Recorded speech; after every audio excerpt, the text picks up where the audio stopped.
नमस्कार, मैं हूँ रोहित मिश्रा और आज कामयाबी और नाकामयाबी दोनों ही चिंता का सबब बने हुए हैं। मार्च का महीना शुरू होने वाला है और इस महीने में युवा परीक्षाओं के दौर से गुजर रहा होता है। फरवरी के अंतिम से परीक्षा शुरू हो जाती है, तो ऐसे में कई युवा ऐसे हैं जिनको नाकामयाबी का डर रहता है और इसके बाद वे कई गलत कदम उठा लेते हैं। तो कामयाबी और नाकामयाबी के विषय पर चर्चा करने के लिए आज हम अमित सर के साथ हैं। सबसे पहले तो सर हम आपका स्वागत करते हैं अपने मंच पर। जी धन्यवाद। और मैं भी इस मंच से कहना चाहता हूं कि भाई आप सभी जो है वो अपने जो भी लक्ष्य लेकर आप चल रहे हैं उन लक्ष्यों को भी पूरा करें आप और बहुत जल्दी वो सभी हासिल करें जो आप चाहते हैं। सर मेरा पहला सवाल आपसे ये है कि लोग कामयाबी और नाकामयाबी को किस नजरिए से देखते हैं? देखिए, कामयाबी और नाकामयाबी को लोग जो है वो अब सबके नजरिए तो अलग अलग होते हैं, ये तो देखा गया है। लेकिन जैसा मेरा मानना है कि अगर आप कामयाबी को डिफाइन करना चाहते हो तो कामयाबी वो चीज है जो आपको वो सब दिलाने में सक्षम हो जो आप चाहते हो। जैसे अगर आपको बहुत अच्छे घर चाहिए, आपको अगर बहुत अच्छे कार चाहिए, आपको बहुत अच्छी लाइफस्टाइल चाहिए और अगर आप अपने जो प्रोफेशन उसमें अगर आप कामयाब हो तो वो सब आपको मिलेगा और समाज में आपको इज्जत भी मिलेगी। तो कामयाबी आप ऐसा पाए कि आपके सारे सपने एक बार में पूरे हो जाए। और नाकामयाबी को मैं इससे डिफाइन कर सकता हूँ कि अगर आप आज भी उन सब चीजों से दूर है जो आपको मिल नहीं पा रहा है, जिनसे आपकी जिनकी इच्छा रखते हैं और काफी दूर आप उनसे, तो आप कहीं ना कहीं तो नाकामयाब आज भी है। सर मेरा दूसरा सवाल ये है कि सर कामयाब लोगों में ऐसा क्या होता है जो नाकामयाब लोगों में नहीं होता है? देखिए, अगर आप किसी भी कामयाब इंसान को देखें तो हर कामयाब इंसान जो है वो सबसे पहले तो अपने दिमागी तौर से मजबूत होता है। यानी वो बंदा सबसे पहले क्या सोचता है कि भाई मुझे कामयाब होना है और किस तरीके से कामयाब होना है इसके लिए वो प्लानिंग भी करता है, अपने समय का सदुपयोग करता है और साथ ही साथ वो लगातार अगर वो हार भी रहा है तो कभी वो मायूस नहीं होता। तो कामयाब इंसान को दिमागी तौर से मजबूत होने के साथ साथ अपने लक्ष्य पे ध्यान रखना है, मेहनत डेली करनी है, हार नहीं माननी है और जब तक कामयाब नहीं होना है तो तब तक उसको प्रयास करना छोड़ना नहीं है। तो ये सारे कामयाब पर्सन के गुण होते हैं। और यहाँ पे मैं एक सबसे बड़ी चीज आज के यूथ से भी बताना चाहता हूँ, क्योंकि आज का यूथ जो है वो बहुत जल्दी छोड़ देता मेहनत करना। तो ये नाकामयाब होने का सबसे बड़ा क्या होता है, आपका लक्षण होता है। तो आप क्या करें, आप कामयाब होने के लिए लगातार प्रयास करते रहे, पूरे मन से प्रयास करते रहे। अगर आज नहीं है तो कल जरूर वो कामयाबी आपको मिलेगी।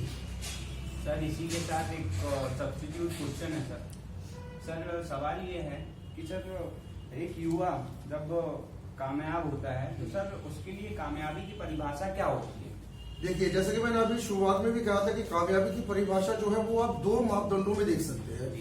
एक मापदंड आपका जो है वो सामाजिक मापदंड होता है जिसमें समाज को दिखने लगता है कि आप कामयाब होते जा रहे हैं और समाज जो है वो आपके स्टेटस, आपके रहन सहन, आपके इनकम, आपके हैबिट्स को देख के समझता है कि आप कामयाब हो। और एक वो कामयाबी होती है जो आपके दिल से भी आपको लगे कि हम कामयाब हैं, यानी अंदरूनी कामयाबी। आपका मन भी कहे कि हम कामयाब है, आपका मन भी एक माने कि जो आप चाहते थे वो आपने हासिल कर लिया। तो सामाजिक और आपके अंदरूनी कामयाबी अगर आपको दोनों दिखने लगे तो आप उसमें क्या है, कामयाब है। सर मेरा चौथा सवाल है सर जो लोग जल्दी हार मान लेते हैं, डर जाते हैं, डिप्रेशन, उन्मान के शिकार हो जाते हैं, तो सर उनको आप क्या सलाह देना चाहेंगे? देखिए, ये आज के युवा वर्ग की बहुत बड़ी समस्या है कि वो डिप्रेशन बहुत जल्दी ले रहा है। और मैं आपको एक चीज बता दे रहा हूँ कि कोई भी कामयाबी चाहे किसी भी बंदे को मिली हो, बहुत संघर्ष के बाद मिली है। आप ये चीज तो उठा के देख सकते हैं, आप किसी भी बहुत बड़े जो नामी क्रिकेटर्स हो या नामी फिल्म स्टार्स हो या नामी कोई पॉलिटिशियन हो, आप उठा के देख सकते हैं, बड़े उनने मेहनत की है उनने। तो मेरा युवा वर्ग से कहना है कि अगर आप कामयाबी चाहते ही हो तो पहले तो मन को आप ये मजबूत कर ले कि आपको बहुत सारी चुनौती जो है वो देखनी पड़ेगी। और अगर आप चुनौती से अगर डर गए तो कामयाबी आप में नहीं पा पाएंगे, क्योंकि इस पूरी सृष्टि का एक नियम जो ऊपर वाले ने डिसाइड भी किया है और वो सब हमारे युवा वर्ग भी देखते हैं। सबसे महंगी चीज जो होती है वही सबसे अच्छी मानी जाती है और महंगी चीज की कीमत भी बहुत ऊपर हमें देनी पड़ती है। तो आप सबको पहले तो मेंटली प्रिपेयर होना है कि मुझे उस महंगी चीज को अगर हासिल करना है तो मुझे कीमत चुकानी पड़ेगी उसकी। तो युवा वर्ग कीमत चुकाने के लिए मेंटली रेडी हो जाए अगर वो कामयाब होना चाहते हैं। तो सर मेरा पांचवा सवाल है सर दुनिया बदल रही है आज साइंस प्रौद्योगिकी और उद्यम क्षेत्र में लगातार प्रगति हो रही है। सर इसी के साथ युवा अपने अंदर क्या चेंजेस लाए कि वो सफल हो जाए? देखिए, सबसे पहली बात तो है कि युवा को अपने अंदर दो बहुत बड़ी चेंजेस तो लानी पड़ेंगी। सबसे पहला चेंज युवा को ये करना पड़ेगा कि आज के जमाने में वो जीना सीख जाए। वर्तमान में जो चल रहा है, जो टेक्नोलॉजी चल रही है, जो साइंस के इन्वेंशन हो रहे हैं, जो माहौल वर्तमान में चल रहा है, आपको सबसे पहले उसी में खुद को ढालना तो पड़ेगा। तो आप पीछे पास्ट में ना जिए। कई युवा क्या पास्ट में जीते, वो सब तक बहुत कुछ उनके लाइफ में अप डाउन होते हैं, उसी से वो निकल नहीं पाते। तो आप वर्तमान में जिए। और दूसरी एक इंपॉर्टेंट चीज आपको ध्यान रखना है कि आपको जो दिन के 24 घंटे मिलते, तो 24 घंटे में से जो मैक्सिमम टाइम है आपका, वो मैक्सिमम टाइम केवल और केवल अपने लक्ष्यों को साधने के लिए यूज करें, आप अपनी तैयारी के लिए यूज करें, और ये मान के चले कि ये समय आपके फ्यूचर को बना रहा है। तो आप अपने फ्यूचर को देखते हुए वर्तमान समय को क्या करें, बहुत ज्यादा अच्छा यूटिलाइज करें, क्योंकि कामयाब इंसान जो है वर्तमान समय का सबसे अच्छा यूटिलाइजेशन करता है। आप अगर चाहे तो किसी भी पर्सन की हिस्ट्री आज देख सकते हैं। सर आज का अंतिम सवाल है, सर क्या असफलता ही सफलता की कुंजी है? देखिए, इस जिंदगी में सफल वो हुआ जिसने एक्सपीरियंस हासिल किया, और एक्सपीरियंस उसी को होते जो असफल हुआ कभी। तो ये मेरा मानना है कि अगर आपको जीतना है तो आपको असफल होना पड़ेगा। आपको अगर पहले ही दिन सफलता मिल गई तो बहुत लंबे नहीं जा पाएंगे, ये दुनिया के एक उसूल भी है। और अगर आप असफल हो रहे हो तो आपको जीत मिलेगी। और अगर जो सबसे ज्यादा जो बंदा असफल हुआ है वो सबसे बड़े लेवल पर पहुंचा है, जो आप देख भी सकते हैं। बहुत सारे लोग जो बहुत समय तक असफल लगातार हुए, और लगातार असफल होने के बाद उन्होंने वो मंजिल हासिल कर ली जो कोई नहीं कर सका। जिसमें हमने अमेरिका के पूर्व राष्ट्रपति जो है अब्राहम लिंकन के बारे में अगर आप देखिएगा जरूर यूट्यूब में, तो अब्राहम लिंकन के जो पूरा स्टोरी है लाइफ की, तो उन्होंने जिंदगी के बहुत समय असफलता में गुजारा, और लेकिन जब उन्होंने वापसी की तो अब्राहम लिंकन जो है राष्ट्रपति भी बने अमेरिका के, और बहुत सफलतम राष्ट्र नायकों में से एक आज भी जाने जाते हैं। फिर थॉमस एडिसन के बारे में भी आपने सुना होगा, जिन्होंने बल्ब का आविष्कार किया। 100 बार वो असफल हुए, उसके बाद उन्होंने बल्ब का आविष्कार किया, और आज भी उनके जो टेक्नोलॉजी है उसी को बेस मान के कई इन्वेंशन हो रहे हैं। तो सबसे ज्यादा जिसने असफलता खाई वो सबसे बड़े लेवल पे वापस भी आया है। तो जितनी असफलता मिल रही उतना ज्यादा आपकी वापसी होगी, बड़े लेवल पे होगी, ये आप मान के चले। सर बहुत बहुत धन्यवाद। और सर अब हम लोगों से जानेंगे उनके सवाल। किसी को कोई सवाल है? किसी को कोई सर से सवाल पूछना है?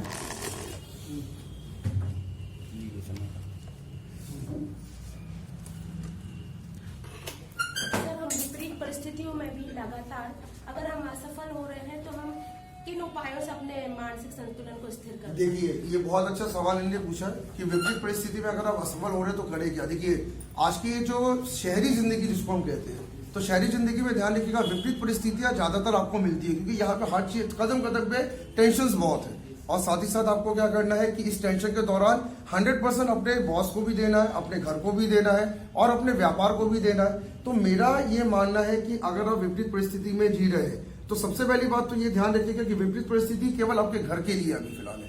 तो जैसे आप घर के दहलीज को क्रॉस करें तो अपनी विपरीत परिस्थिति को घर के दहलीज में छोड़ के आ पाए, क्योंकि जब आप दहलीज को क्रॉस करके अपने कारोबार की तरफ आप जाते हैं, अपने काम धंधे की तरफ जाते हैं, तो वहां पे ध्यान रखिएगा कि आपको ये माना जाता है कि आप एक बहुत सुलझे हुए पर्सन है, प्रोफेशनल है, जो सबके दुखों को और सबके प्रॉब्लम्स को हल करने के लिए आप है। तो विपरीत परिस्थितियों को आप अपने घर पे छोड़ के ही आ सकते हैं, इसके अलावा इसका कोई परिणाम नहीं है। और मैं यहाँ पे एक सजेशन भी युवा वर्ग को और भी देना चाहता हूँ, जब विपरीत परिस्थिति ज्यादा ही हो जाए आपकी जिंदगी में, तो ध्यान रखिएगा उस परिस्थिति को अपने दिमागी तौर पे हावी ना होने दें। आप उस परिस्थिति को थोड़ा सा इग्नोर करना भी सीखें, क्योंकि जब आप ज्यादा परिस्थिति को सोचते हैं तो आप उस परिस्थिति के हिसाब से आपका रिएक्शन भी बदल जाता है, आपकी सोचने की शक्ति खत्म हो जाती है, और आपका बिहेवियर भी बहुत जो है वो क्रिटिकल हो जाता है। तो आप उसको इग्नोर थोड़ा करें तो ज्यादा आप खुश रहेंगे, और समय के साथ तो सब कुछ ठीक हो ही जाता है, ये हम लोग भी जानते हैं। एनीवन कोई क्वेश्चन? कोई क्वेश्चन है? आशा बताए सर, जैसे कि सफलता एक जरूरी है हर इंसान के लिए, हर इंसान चाहता है सफल होना, पर लेकिन अपने लक्ष्य, अपने सपनों को वो पूरा नहीं करना। तो ये कौन सा कारण रहता है जो वो अपने सपनों तक पहुंच नहीं पा रहा? हाँ, ये बहुत अच्छा सवाल आज पूछा। देखिए, आपको यहाँ पे ध्यान रखना है कि सफलता मांगता है डेडिकेशन, और डेडिकेशन के साथ साथ एक ऐसा पागलपन मांगता है जिसमें आप पूरी दुनिया को भी छोड़ देंगे लेकिन अपनी सफलता को पाने की चाहत को ना छोड़े।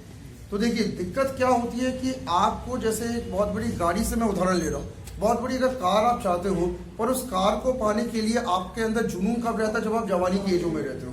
लेकिन जैसे जैसे जिंदगी आप जीते जाते हो तो क्या होता है, समस्याएं बहुत सारी आपके सामने आती है, तो आपका मनोबल क्या होता है, धीरे धीरे टूटने लगता है और एक समय ऐसा लगता है कि भाई जाने दो, अगर कार मेरे पास नहीं भी है तो मैं टू व्हीलर में खुश हूं। तो कॉम्प्रोमाइज ना करें, ठीक है। अगर आपको वो चीज चाहिए तो आपको थोड़ा जिद्दी बनना पड़ेगा, आप कॉम्प्रोमाइज ना करें और आप जो है समय के जो थपेड़े जो हमारे ऊपर पड़ते हैं वक्त का, उसमें खुद को तोड़े ना, बस एक पागलपन के साथ चले कि मुझे वो चीज चाहिए तो चाहिए, अगर आज नहीं तो आज से कुछ समय बाद जरूर मिलेगा, लेकिन वो चीज मुझे मिलेगा जरूर। तो ये मेरा आप सबसे एक अनुरोध है कि पागलपन को ना छोड़े और अपने जिद को पूरा करने के लिए हमेशा लगे रहे, क्योंकि जिद ही इंसान को सफल बनाती है और ये हमारे बहुत सारे सफलतम लोगों ने भी सिद्ध किया हुआ है।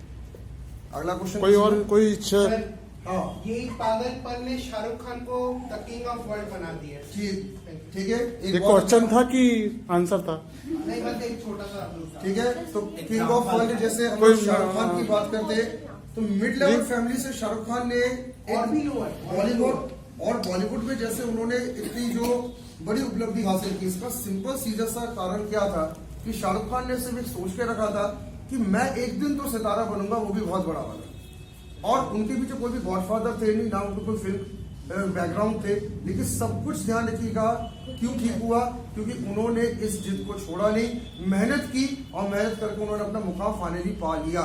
लास्ट क्वेश्चन कुछ पूछना चाहता है? लास्ट, इसके बाद कोई क्वेश्चन नहीं होगा। लास्ट बताइए। हाँ बता।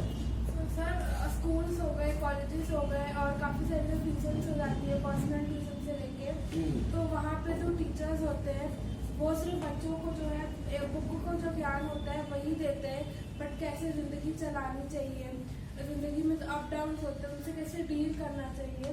तो सर वहाँ पे मतलब काफी कम टीचर्स ही ऐसे होते हैं जो कि समझा पाते, कई टीचर बस इतना होते हैं सैलरी है, हमें आधा घंटा पढ़ा के क्लास में चला जाना है। तो सर इसी वजह से जो बच्चे होते हैं आगे चल के वो डिप्रेशन में जाते हैं, कम एज में सुसाइड कर लेते हैं छोटी छोटी बातों पे।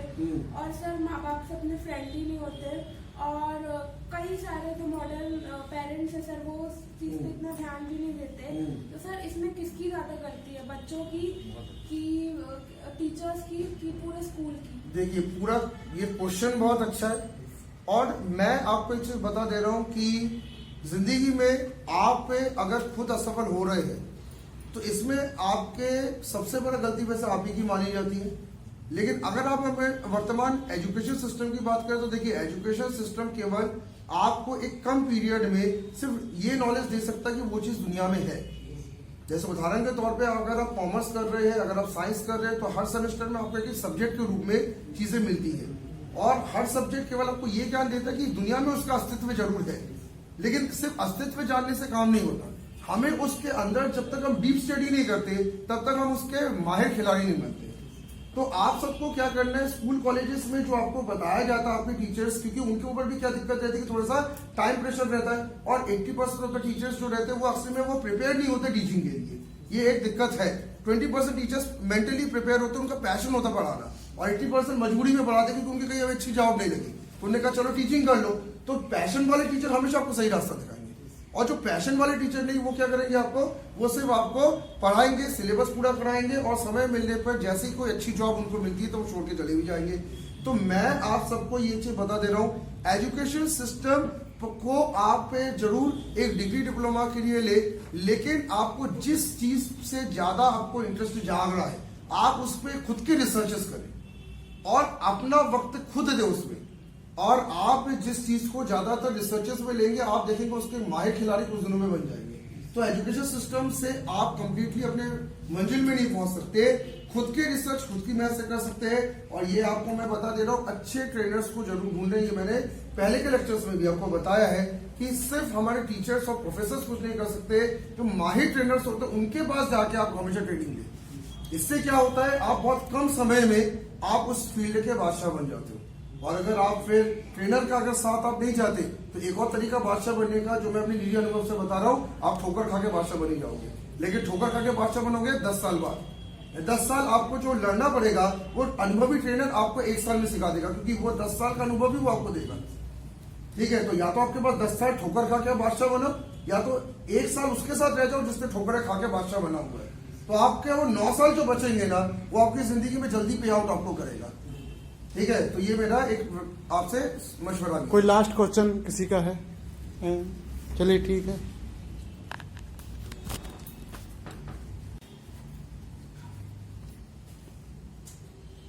तो ये कामयाबी और नाकामयाबी का सिलसिला लगातार चलता रहेगा। युवा मन बिखरता रहेगा और कई व्यक्ति इसमें सफल भी होते रहेंगे। तो जब तक ना सफल हो नींद चैन का त्यागो तुम, संघर्ष का मैदान छोड़कर मत भागो तुम। ये हरिवंश राय बच्चन जी की कुछ पंक्तियां थी। इन्हीं के साथ हम आपसे फिर मिलेंगे जबलपुर हलचल पर। तब तक देखते रहिए जबलपुर हलचल, और अब हम नए विषय के साथ आपके सामने होंगे। तब तक के लिए धन्यवाद।